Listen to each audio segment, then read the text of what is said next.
तो आज हम स्टार्ट करते हैं सबसे पहले force and laws of motion. In everyday life we observe that some efforts is to put a stationary object into motion और स्टॉप अ मूविंग ऑब्जेक्ट। कुछ चलते ऑब्जेक्ट को रोकना और रुके ऑब्जेक्ट को चलाने के लिए हमें फोर्स लगाना पड़ता है, कुछ एफर्ट्स लगाने पड़ते हैं in the form of push और पुल। यही क्या कहलाता है फोर्स, जैसे कि हम पढ़ के भी आए हैं क्लास 8th में व्हाट इज फोर्स। उसके बाद हमारे पास हम नेक्स्ट पेज पे आते हैं तो हम देखते हैं बैलेंस्ड फोर्स और unbalanced force.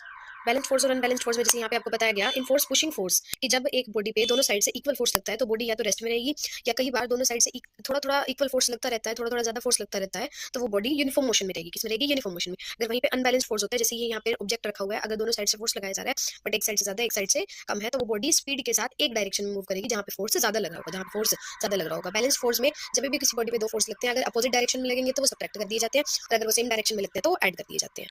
Coming to the next thing is first law of motion. First law of motion हमें सिर्फ क्या कहता है कि कोई बॉडी अगर स्टेट ऑफ मोशन में है तो स्टेट ऑफ मोशन में रहेगी, अगर स्टेट ऑफ रेस्ट में है तो स्टेट ऑफ रेस्ट में रहेगी। बॉडी की जो प्रॉपर्टी है अपने स्टेट को ना चेंज करने की इनहेरेंट प्रॉपर्टी है, वही क्या कहलाती है? इनर्शिया। क्या कहलाती है? इनर्शिया। अब ये जो इनर्शिया के प्रॉपर्टी को फॉलो कर रहा है, इसलिए इस लॉ को फर्स्ट लॉ ऑफ इनर्शिया भी या लॉ ऑफ इनर्शिया भी कहा जाता है, Galileo's law of inertia. Next आता है हमारे पास इनर्शिया एंड मास। इनर्शिया होता क्या है और वो मास से कैसे जुड़ा है? क्वांटिटिवली इनर्शिया, क्वांटिटिवली मतलब कि मात्रा के अनुसार जितना जितना ज्यादा मास होता है, जितना ज्यादा किसी बॉडी का वजन होता है, उतना ज्यादा ही क्या होता है? इनर्शिया होता है। जैसे कि एक बड़ी अलमारी एक छोटी अलमारी, तो किसका इनर्शिया ज्यादा होगा? बड़ी अलमारी का इनर्शिया ज्यादा होगा। इनर्शिया क्या है? आपको यहाँ पे साफ साफ डेफिनेशन दी गई है, आपको याद रखनी है, 1 मार्क्स में बार बार अपकमिंग रहती है। Inertia is the natural tendency of an object to remain in its state. वो अपनी स्टेट में रहना चाहती है, ये प्रॉपर्टी क्या कहलाती है? इनर्शिया कहलाती है। नेक्स्ट है second law of motion. Second law क्या कहता है? देखो सिंपल सी एक लाइन आपको याद रखनी है। It states that change in rate of change in momentum, rate of change in momentum is directly proportional to the applied unbalanced force, directly proportional to applied unbalanced force. इसका बार-बार repeated में large questions में mathematical formulation आपके पास आएगा, जैसे कि यहाँ पे साफ-साफ आपको ध्यान रखना है कैसे करना है। फर्स्टली मोमेंटम क्या होता है, यहाँ पे आपको पता होना चाहिए मोमेंटम क्या होता है। जैसे कि यहाँ पे आपको साफ-साफ दिखा है momentum is the product of mass and velocity, mv, mass into velocity. Change in momentum मतलब फाइनल माइनस इनिशियल, मतलब एमवी माइनस एमयू।